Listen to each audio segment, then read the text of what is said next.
Taverna. Krkma. Çexiyada Praqa şəhərində axşam gəzintisindən sonra mən, qızım və rəfiqəsi tavernaya gəldik. Xeyli gözləməli olduq, növbə var idi. Qaz buğlaması götürdük, ən məşhur yeməkləridir. Sənki adı nədir?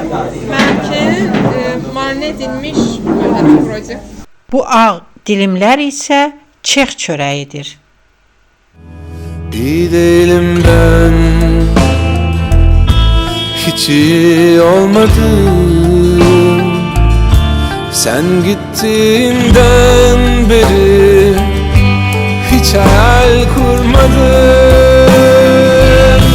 Anlamsız geliyor şişeler, meyhaneler.